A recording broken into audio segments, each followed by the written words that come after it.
పెట్టి అన్నా భూ పోరాటంలో పుట్టింది నా బిడ్డ, నువ్వే పేరు పెట్టన్నా అని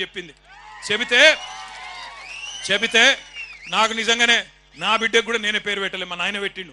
కాబట్టి మరి నాకు ఇక మా చెల్లె జ్యోతి అవకాశం ఇచ్చింది కాబట్టి నీ బిడ్డ భూమి పోరాటంలో పుట్టింది, మరి నేను 3 పేర్లు చెప్తా, నీ ఇష్టం ఉన్న పేరు నువ్వే చూసుకో అని చెప్పిన. నేను ఏంటిది అన్నది, ఒక వాళ్ళ ఇంటి పేరు పాత్లావతేనా పాత్లావత్. నేనేమన్నా అంటే పాత్లావత్ భూమి, ఒక పేరు భూమి ఆడపిల్ల కాబట్టి భూమి, రెండో పేరు ధాత్రి అంటే కూడా భూమే, మూడో పేరు అవని. మూడిట్ల నీ ఇష్టం అన్న అంటే అన్నదిగా జ్యోతి అన్నది ఆమె భర్త అన్నాడు, ఇద్దరు కూడా రవి, ఇద్దరు అన్నారు ప్రవీణ్ ఇద్దరు అన్నారు అన్న భూమి బాగున్నది, నా బిడ్డ పేరు పాత్లావత్ భూమి నాయక్, రేపటి నుంచి భూమి నాయక్ అని పిలుస్తా అని చెప్పిండు. సంతోషం, గుండె నిండా సంతోషం అనిపించింది. ఎందుకంటే ఇవాళ ఒక పోరాటంలో చిన్న పాత్ర మాది. నిజానికి పోరాడిందంతా ఇక్కడ కొడంగల్ భూమి పుత్రులు, కొడంగల్ ఆడబిడ్డలు. మీరు కొట్లాడిన కేవలం మేము మీ పక్కన నిలబడ్డం తప్ప మేం చేసింది ఏం లేదు. కానీ మీ ఎమ్మెల్యే ముఖ్యమంత్రి మీ ఓట్లతో గెలిచినోడు, మీకేమన్నా మంచి చేయాల్సినోడు ఏం చేస్తున్నాడు? ఇవాళ 70 మంది మీద కేసులు పెట్టి 40 మందిని 40 రోజులు జైల్లో పెట్టి ఆడబిడ్డలను గోసవుచ్చుకున్నాడు. అందుకే నేను అంటా ఉన్నా, రేవంత్ రెడ్డి గారు మర్చిపోకు, యాది పెట్టుకో. కొడంగల్లో ఉండే మా గిరిజన బంజారా బిడ్డలు తలుసుకుంటే రేపు చిత్తుగా ఖచ్చితంగా నిన్ను ఓడగొట్టి ఇంటికి పంపిస్తారు, నీ అచ్చంపేటకు మళ్ళా తిరిగి పంపిస్తారు, యాది పెట్టుకో. ఒకటి మాత్రం పక్కా, ఇవాళ రేవంత్ రెడ్డి మోసం ఒక కొడంగల్లోనే కాదు, మొత్తం రాష్ట్రమంతా దేశమంతా తెలిసిపోయింది. నేను హకీంపేట దాటి కిందికి కోస్గిలకు వచ్చే వరకు ఆ గుడి దాకా ఒకటే జనం బ్రహ్మాండమైన స్వాగతం పలికి. నాకు నిజంగా అర్థం కాలే, మనం పోతుంది నిరసన దీక్షనా లేకపోతే మనం ఉప ఎన్నిక వచ్చి ఆయనత రేవంత్ రెడ్డి ఓడిపోయి నరేందర్ రెడ్డి గెలిచిపోయి జులూస్ తీసుకుంటున్నావా నాకు అర్థం కాలే. ఆడికెళ్ళి ఇడికి రానికే గంట పట్టింది.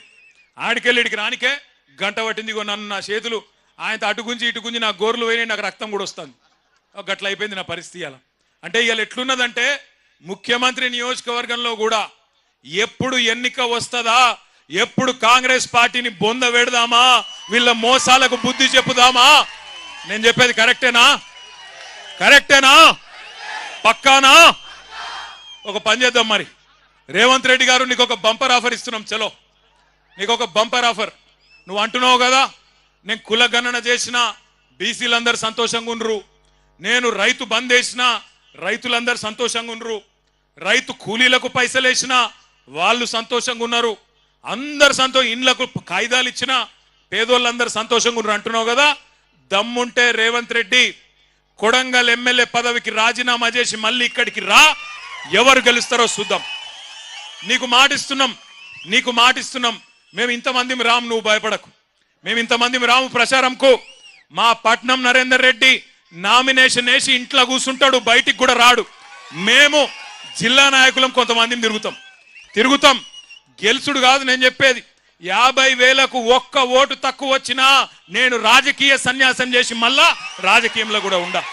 ఇది వాస్తవం. ఈరోజు కొడంగలే కాదు రాష్ట్రం మొత్తంలో వాస్తవం ముఖ చిత్రం ఇది. నువ్వేదో అడ్డిమారి గుడ్డి దెబ్బల ముఖ్యమంత్రి అయిపోయి ఇక ఇంతకంటే పెద్దోడు లేడు ప్రపంచంలో అన్నట్టు ఏడబడతాడ భూమి గుంజుకుంటా, ఏది పడితే అది అబద్ధం చెప్తా, నేను ఇదివరకు చెప్పినట్టే 420 హామీలు ఇచ్చి మళ్ళా మోసం చేస్తా అంటే కుదరది.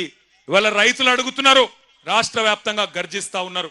మీరు చూస్తున్నారు వీడియోలు, ఆ వాట్సాప్లలో వస్తున్నాయి ఆ వీడియోలు, ప్రజలు మాట్లాడేటి. అవి ఏం తిట్లా నాకు అర్థం కాదు. అవి ఏమన్నా తిట్లా? ఇంకోడు మనిషి అంటోడైతే బకెట్లో 2 మగులు నీళ్లు పోసుకొని దుంకి చచ్చిపోతుండే. ఇక రేవంత్ రెడ్డి కాబట్టి ఇక నడుస్తుంది, రేషం లేని బతుకు కాబట్టి నడుస్తుంది. నేను అంటున్నా, ఒక్కసారి ఆలోచన చేయండి. అవి ఏం తిట్లు? తెలుగు భాషలో గన్ని తిట్లుంటాయని కూడా తెలియదు నాకు. రకరకాల తిట్లు తిడతాను. భయం కూడా పడతలేడేవాడు. ముఖ్యమంత్రి అన్న భయం లేదు, ప్రభుత్వం అన్న భయం లేదు. గొట్టం పెడితే చాలు ఇక చెడ తిట్టుడు. అటు 7 తరాలు ఇటు 7 తరాలు తిడుతురు. దయచేసి తిట్టకండి.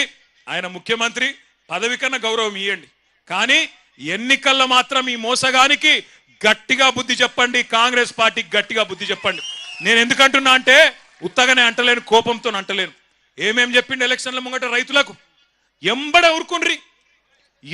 ఓన్రి 2 లక్షల రుణం మాఫీ చేస్తా, మీరు పోయి తెచ్చుకోగానే డిసెంబర్ 9 నాడు సంతకం పెట్టనే పెడతా అని చెప్పిండు. అయిందా రుణమాఫీ? యాడ మొదలైందో తెలుసా రుణమాఫీ కథ? డిసెంబర్ 2023లో రేవంత్ రెడ్డి గారు ముఖ్యమంత్రి కాగానే మీటింగ్ పెట్టిండు. మీటింగ్ పెడితే బ్యాంక్ వాళ్ళు చెప్పారు, సారు మరి నువ్వేమో అడ్డం పొడుగు ఎటు పడితే అటు నరికినావు, 49,500 కోట్ల రూపాయలు కావాలంటే 500 తక్కువ 50,000 కోట్లు, 50,000 కోట్ల రూపాయలు కావాలి, యాడున్నాయి పైసలు అని అడిగినారు.